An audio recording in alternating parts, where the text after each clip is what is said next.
Hi, this is YC. Welcome to my channel. And today I am going to be telling you a story. I have been officially tagged by Life with Mike to tell a story of my choosing. It could be about traditions we have in our family around the holidays, or it could be a work experience, like he's been telling a lot of stories lately of things that he has gone through in some of his jobs that he has had. And it could be about anything that we like or that we choose. And since he's been talking a lot about work that he's had, I'm going to talk about a work experience that I have had in the past.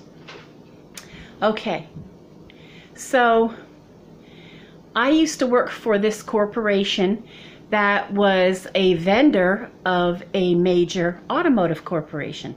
And I don't need to name names because it really doesn't matter at this point. And anyway, I had several positions at this corporation, several different jobs there. But this particular job, I was a shipping clerk. So I dealt with logistics, with shipper invoices, bill of ladings, export declarations, and things like that. Okay, and I worked on second shift, and there was these parts that were really, really hot, meaning that they had to be shipped immediately to supply the major corporation so that they would not run out of parts. Because if they ran out of parts, then their robots would not have any parts to put on the automobiles, and their robots would be down, and that would cost mega bucks, thousands of dollars. We, just like we are a vendor of the major corporation, we also had smaller vendors of ours that would give us parts, and we would put them together in bigger parts, and then we would ship to the bigger corporation.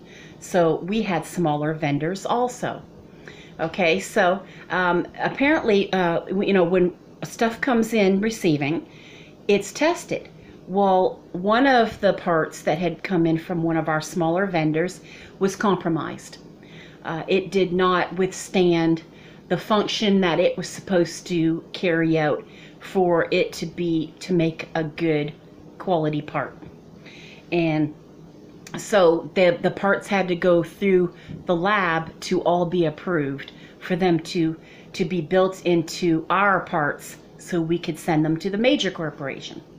Okay, well, they never got this done in time on first shift, so I was the second shift shipping clerk. It was put on me to make sure they got shipped out once they were approved by our lab and our lab technicians. Okay, and because these parts were so hot and red hot, they had told one of the supervisors who oversaw the cycle counting numbers and the PSYOP and the forecast of what comes in a plant and what leaves a plant and how many parts we have in-house and all that. He was in that type of field. They said, you oversee this project and make sure that they get out the door on time. And so they told that first shift supervisor to work late. So he was putting pressure on me so that I would put pressure on the lab and get these parts shipped out because I was the shipping clerk. Okay. Now, the lab technician that night was working alone because some of his technicians were out. So it was only him, and a lot of things had to be logged and tested and taken in consideration. And some of the tests themselves were time consuming. But this employee worked for the company for a very long time. He was very intelligent. He knew what he was doing, and he was very professional. And I took it like, well, if he said, look, YC, when these parts are approved and I give you the green light, you'll be able to ship them. I will let you know as soon as these tests are done, and you'll get the go to go ahead and ship them. I was okay with that. I was satisfied with that and felt good about his approval for me to let them leave our dock. Well, this supervisor that they had asked to stay late was putting pressure on me. He said, look, this line is putting these vendors' parts into bigger parts, which is what we made, and we have some done. So let's not let their factory go down. Let's go ahead and ship them. Let's let them leave our dock. And I said, no, because it's my name that will be on the line if they're compromised and something is wrong. And I wasn't about to let that happen, because for all intents purposes, my signature and my eyes are the last things that fall on our parts before they leave our corporation and go to a major corporation. And I wasn't going to put my head on the chopping block. And he was getting angry. And I mean, by the minute, he was antsy, and he had been there all day. So his problems he had built up, and I knew that it was important, and I knew it was important for the robots at this major corporation not to be down. And I knew we were dealing with mega bucks. But at the same time, I knew it was important for us to turn out a quality product. Because what good is it going to do to send parts that are compromised, that don't pass the lab, and put them on these cars and make them unsafe? That made no sense to me whatsoever. And I wasn't about to let that happen.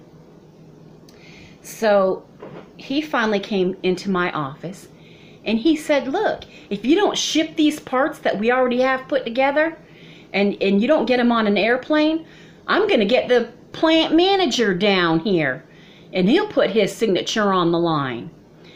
And by the way, I've cleaned that up quite a bit. You can only imagine. Well, I said, you know what? That's exactly what it's going to take. It's going to take the plant manager's signature.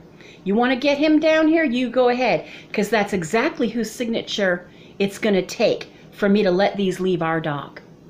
And until you do that, I'm waiting on our lab technician to give us the green light to ship these.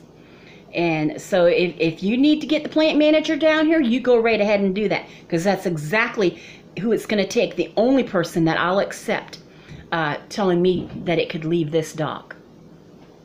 He was fuming mad. I mean, he slammed my office door. He was fuming mad. And so be it. Okay, so time went on, and finally these parts were approved and green tagged. But while all these tests were going on, I had lined up some express trucks, and I had lined up an air charter. And I was going to put, some on trucks. We were going from South Carolina to Georgia, to a big plant in Georgia. So I put some on some express trucks to just go by road, by highway, and I put some on a truck to go to the airport, to go on an air charter that I got out of Charlotte, North Carolina. And I ordered a gooseneck plane in order to fit the parts that we needed to get them to Atlanta to get to the factory. And there was a lot of arguing and fighting going on with me in between all of this while we were waiting on these trucking companies and these air charters and everything. And you can only imagine, because it was a very critical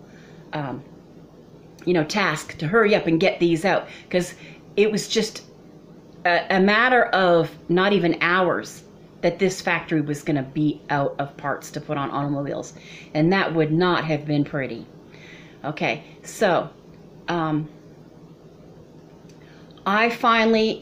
said, look, I ordered a gooseneck plane, and they said, no, you should have ordered a DC-10, and you know what? I'm the shipping clerk, and I'm paid to know what size parts go on what size airplane and truck.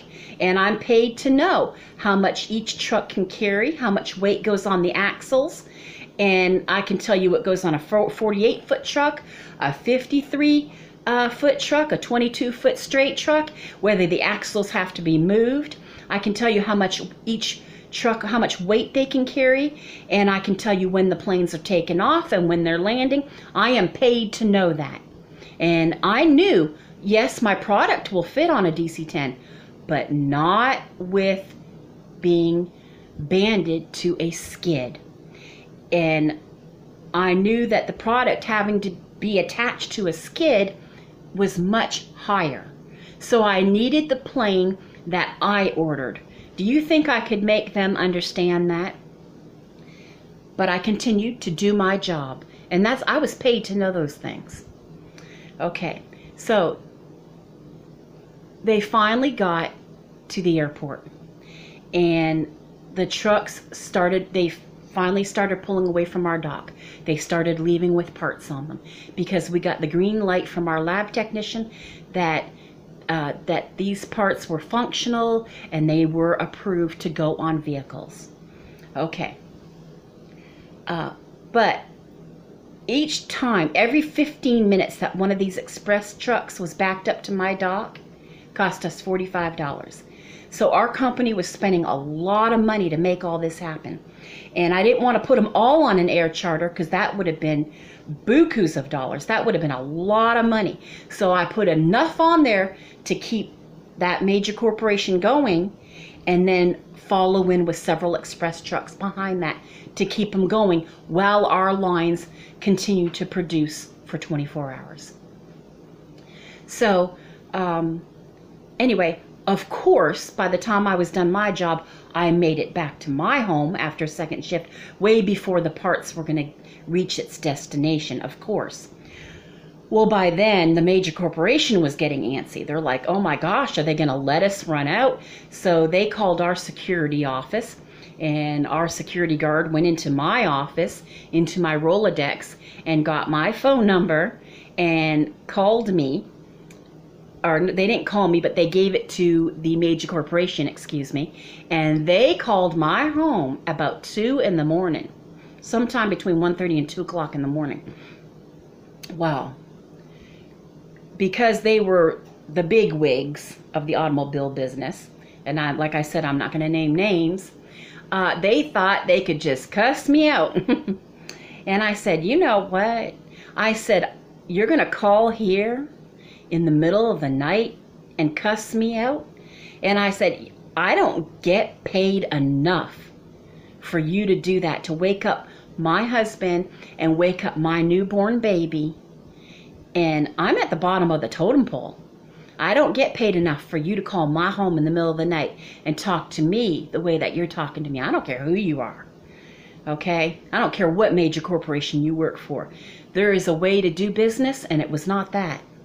Okay? So I said, I'll tell you what, I will give you a name of who you can call. And maybe they think that they're paid enough to put up with how you're dishing this out. So I gave some names, and I told them where they can get the number and everything. And I guess that they worked out their problems. But I knew that my parts were going to reach the destination on time. I had all the ETAs written down and everything. Okay, and the tail number of the plane, I did everything I was supposed to. But that was a very, very intense situation on one of my jobs, and I wanted to share that story when I worked in logistics, and that was just a sample. I had about probably 10 trucks, 10 to 15 trucks a night and 3 air charters almost every night.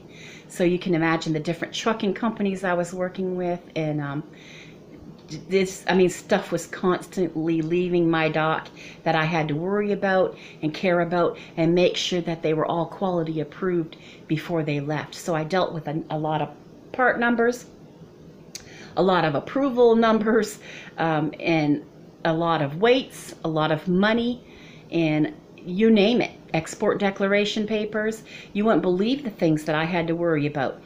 And it really was not paid enough to do all the things that I used to do in logistics, now that I look back on it.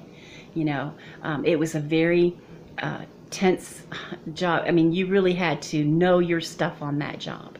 And but I thought that would be a good story to talk about. Life with Mike shared a lot of his stories, at work, and I thought that would be one I could share with you that would tell you a little bit more about something I have gone through.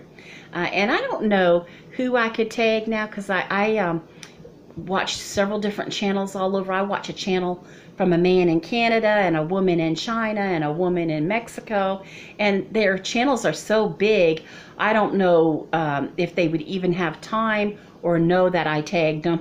So I'm just going to tag a couple people that I know would know if I tagged them to carry on these stories.